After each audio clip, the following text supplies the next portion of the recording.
Hi, and welcome back to selfhelpresource.com and the second video in a series on the negative effects of low self-esteem. The next video is going to begin to deal with the basics and begin to build a foundation to improve self-esteem, to be able to get a better self-image and how you value yourself in the world. But I really want to spend one more shorter video talking about some more negative effects. Some of these will seem very similar to the first one, but trust me, there are some important differences here. So hang in there with me for a minute. And first, I want to talk about the fact that you see everything through a distorted filter. Instead of seeing the world as it is, you see the world first by looking inward, and then you look outward, and you see it through this really distorted filter.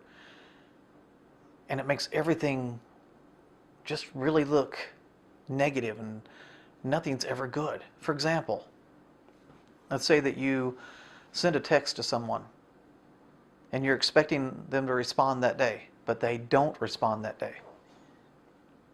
Instead of just wondering, why didn't they do that? Why didn't they respond to me? No, you look inside, and because of the way you feel inside, you're like, they don't like me. Maybe I did something to offend them. You blame it on yourself, or you blame it on them, that they're being rude, that they need to respond to you, because you must have someone to blame. You either have to blame yourself or you have to blame them, because somebody has to be blamed for everything. It can't just be circumstances. Maybe that person had a family emergency. Something came up and they couldn't respond to you immediately. But you're not open to that. And when they do respond to you, I'm not sure how you're going to react. Maybe you're going to react well, maybe you won't. But the chances are you're going to already have built this up so big in your head that you're not going to handle it well.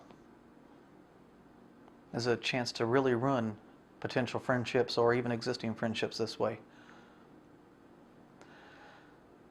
Now, it also makes you selfish when you look at this inner filter and you look at everything through this distorted filter. It causes you to be selfish, because every interaction with another person is seen through this filter. First of all, you're suspicious when someone is nice to you. You assume they have some kind of ulterior motive. Now, sometimes people do have an ulterior motive.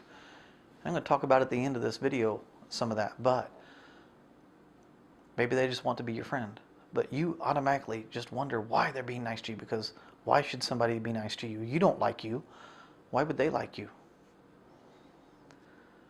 And even if you do begin a friendship with someone, as I talked a little bit about in the first one, you find a way to sabotage that relationship because you don't like yourself. How can they like you? Now, here's a big one. This is what I wanted to really talk about in this video, is that you don't see things as they are. So you don't see good things. You don't see opportunities. Have you ever bought a different car? Let's say, for example, you get the opportunity to buy a Mini Cooper. Now, before you bought this car, you occasionally saw Mini Coopers, but you kind of didn't notice them that much. But when you buy a Mini Cooper, suddenly Mini Coopers are everywhere, because now you are tuned into them. So you can't possibly notice everything around you. It's just too much information. So you tune out a lot of things, your subconscious deals with that stuff, and you focus consciously on what you want to focus on. Maybe it's getting from point A to point B, whatever it is, but you can't possibly notice everything, so you tune out a lot of stuff. But when you bought that Mini Cooper, you were tuned into those and you saw them everywhere. Guess what? The same thing happens in your life. When you have a low self-esteem, you don't see opportunities that are right in front of you. You don't see potential friendships. You don't see potential romantic relationships. You don't see potential job opportunities, business opportunities, because you aren't looking for them. You are looking for the negatives that are around you. And you can't really be looking for negatives and positives effectively at the same time. And when you are given an opportunity, you're going to automatically see the negatives. See, when you get over your negative self-esteem, your negative self-image, when you're able to replace that with a more healthy self-image. Now, I'm not saying you're going to always be positive, because that's not good either, but you are going to be balanced. You're going to be able to look at a situation, you're going to be able to see opportunities, you're going to be able to see the negatives, you're going to be able to list the pros and the cons. Maybe you're going to do it on paper, maybe you're going to do it in your head, but you're going to be able to make that comparison. You're going to see life more realistically. You're going to often find opportunities that you were missing before. And as I mentioned a minute earlier, you're also going to see when someone really does have the wrong motives. And I'm going to end this with an example from my life. I was an amateur photographer for years and got to be pretty good at it, and eventually made my living as a professional photographer for several years. So many people, before my self-esteem was better, would want me to come to their events and invite me to weddings or whatever it was. Not because they wanted me there, but because they wanted me to work for free. I couldn't see the difference. All I knew is I got praise for them, and that made me feel good for a little while. And I not only would spend time photographing at the event, I'd spend hours in Photoshop and get nothing out of it. Now, when someone invites me, I often tell them, I'll be there, but I'm not going to bring my camera.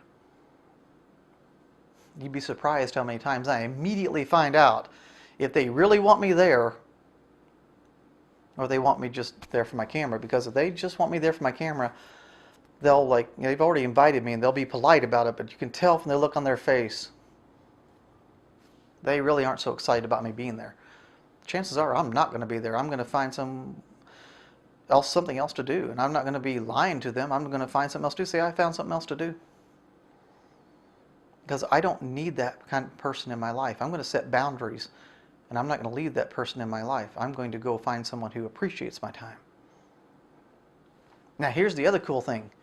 Once you've learned how to identify people and spot whether they really want you for you or to use you, you can give out of a place of love and really enjoy giving.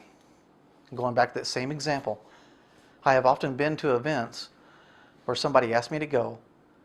I told them I wasn't going to bring my camera and work, and they still wanted me there, and it was obvious they wanted me there. Went to the event, I had my camera in the car, and I went to the event and I started having some fun. It was obvious they really enjoyed my company. Then I surprised them. I went up to my car, got my camera, and I took a lot of photos. So I still gave good things. I still helped them, but I did it out of the right motive, because I wanted to give to them. They were being a friend to me, and I wanted to give back. That's the right way to give. That's just one example of the way life can change when you get a better self-esteem and you see life through a lens that isn't distorted. So in the next video, I'm going to talk about building a foundation and beginning to stop the thoughts in your head that keep reinforcing that low self-esteem.